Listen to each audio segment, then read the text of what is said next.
Busy in a world that needs no buffering.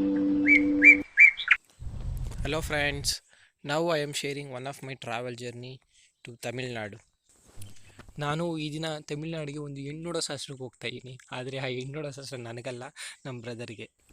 ಈ ಹೆಣ್ಣೋಡ ಶಾಸ್ತ್ರ ಅಂದರೆ ಏನಪ್ಪ ಅಂದರೆ, ಈ ಗಂಡಿನ ಕಡೆಯವರು ಮತ್ತು ಹೆಣ್ಣಿನ ಕಡೆಯವರು ಕೂತು ಮಾತಾಡಿರ್ತಾರೆ. ಅದನ್ನು ನಾವು ನೆಕ್ಸ್ಟು ಮದುವೆಗೆ ಮುಂದುವರಿಸ್ಬೋದು ಅನ್ನೋದಕ್ಕೆ ಒಂದು ಶಾಸ್ತ್ರ ಇದು. ಸೊ ಅದನ್ನು ಅಲ್ಲಿ ಹೇಗೆ ಮಾಡ್ತಾರೆ ಅನ್ನೋದನ್ನು ನಾನು ಒಂದು ವೀಡಿಯೋ ಮಾಡಿಟ್ಟಿದ್ದೀನಿ. ಆ ವೀಡಿಯೋನ ಫುಲ್ ನೋಡಿ. ನಿಮ್ಗೆ ಇಷ್ಟ ಆದರೆ ಲೈಕ್ ಮಾಡಿ, ಶೇರ್ ಮಾಡಿ, ಸಬ್ಸ್ಕ್ರೈಬ್ ಮಾಡಿ. ನಮ್ಮ ಚಾನಲ್ಗೆ ನಿಮ್ಮ ಸಪೋರ್ಟ್ ಬೇಕು. ನೆಕ್ಸ್ಟ್ ಇನ್ನೂ ವೀಡಿಯೋಗಳು ಮಾಡೋಕ್ಕೆ ಹೆಲ್ಪ್ ಆಗುತ್ತೆ.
ಟೈಮ್ ಸ್ಟಾರ್ಟ್ ಆಯಿತು.